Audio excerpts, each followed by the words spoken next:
Sharing login credentials feels like a harmless shortcut when you're slammed and trying to keep work moving. But it's also how a small mistake turns into a business problem you can't explain, can't unwind, and can't prove wasn't malicious.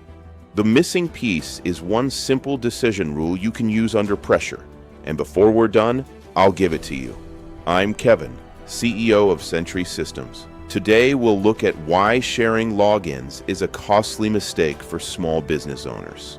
When someone says, "Just send me the password," that's the moment I want you to notice, because it usually feels harmless right up until it isn't. When things get busy, it's tempting to share logins to keep work flowing. You're trying to be helpful and you trust your people, but the shortcut breaks accountability, hides warning signs, and turns small mistakes into big problems. When money moves, data changes, or something goes wrong, no one can tell who did what, and attackers know it. First, here's what you don't see in the moment. A shared login turns every action into a mystery. If that password gets reused, saved on the wrong device, or forwarded by text, you've widened the doorway into your systems. And when someone leaves, you can't cut off access for just that person without breaking everyone else. Say your team shares one login for your accounting software because it's easier. A payment goes out twice, an invoice gets edited, or a file gets deleted. Now you're not fixing one mistake. You're sorting through a fog, calling vendors, and wondering if it was an accident or something worse. Meanwhile, the clock is running on payroll, taxes, and customer promises. That's the trap. When everyone looks the same in the system, you lose the clarity that helps you correct problems fast.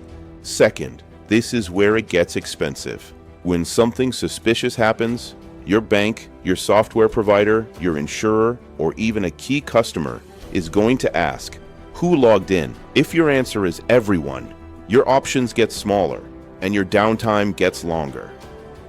I've worked with a business owner who had a client portal account shared by 3 people. One morning, customers started calling about strange emails and missing files. We couldn't tell whether it was a mistake, a former employee, or an outsider. So the company had to pause the portal, notify clients, and bring in outside help just to rebuild trust. And that story didn't end with the fix. It ended with months of "Are we safe?" conversations. Even when the root cause isn't catastrophic, shared logins make you look unprepared, and that's what damages confidence. The same incident costs more when you can't prove what happened. Third, what do you do instead without turning it into an IT project? The problem business owners run into is speed. People need access now, and you don't want the work to stop.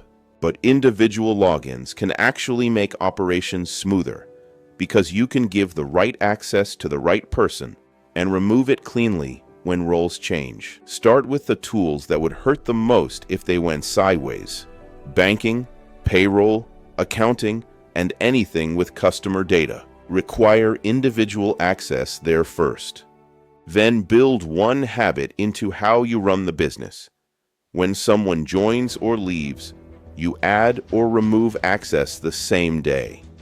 If you use shared admin accounts today, treat them like a last resort and review who still has them. That's not bureaucracy. That's control you can use when you're moving fast. To recap, shared logins erase accountability, and that's when small errors turn into expensive surprises.